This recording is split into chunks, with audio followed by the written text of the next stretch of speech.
doing the mental illness tag. Hey guys, for you. welcome back to my channel. Those of you Today who I'm going to know be doing me, something a little bit different than I usually do, which is making covers. I'm going to be doing the mental those illness of you tag who don't know me. For those of you who know me, I suffer from mental illness.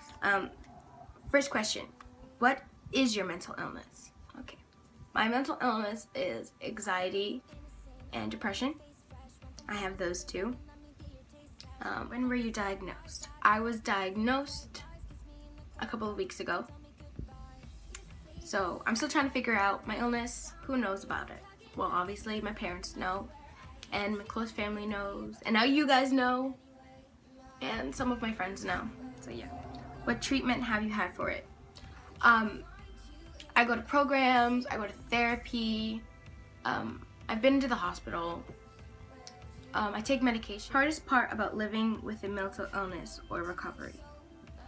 I think that the hardest part about living with mental illness or recovering from mental illness is the people who don't understand you, I guess. It doesn't mean that you're crazy or that you can't function. Well, I mean, it depends on if you're getting treated or not. Going out with my friends, even though it is fun and I love hanging out with my friends, sometimes I just want to stay home and I can't go to things like football games or basketball games or stuff like it. Just I'm not ready yet. Another hard part is like urges, you know, not giving in to your urges and using coping skills. Something that surprised you about your mental illness recovery.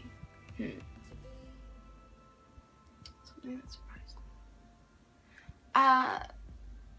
It's surprising that there are a lot of people who are going through the same thing as me.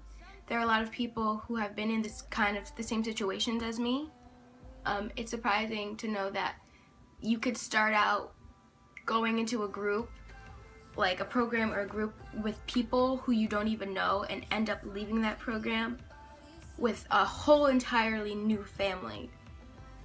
For those of you who don't know what I'm talking about when I'm talking about programs, I'm talking about like things like High Focus, or if you go to if you've been to like a behavioral hospital like Carrier or St. Clair's Mental Hospital, things like that. What is one false assumption about your particular disorder you want to correct?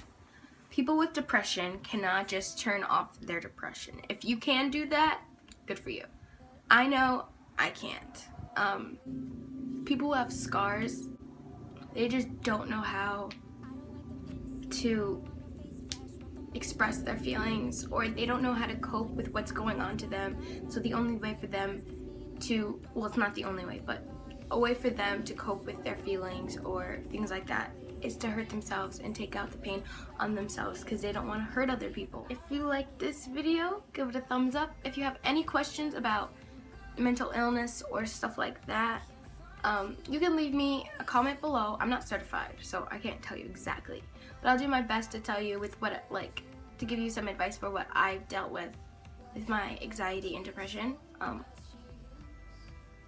If you think that you have anxiety or depression, seek help. Go to a counselor, talk to your parents. If you can't talk to your parents, talk to a teacher that you could trust at school. Somebody will find you help. Everything is gonna be okay. Tomorrow is another day. You are beautiful. You are worth it. I'll see you guys next week. Bye. And I'll see you guys next week. Bye. This didn't work.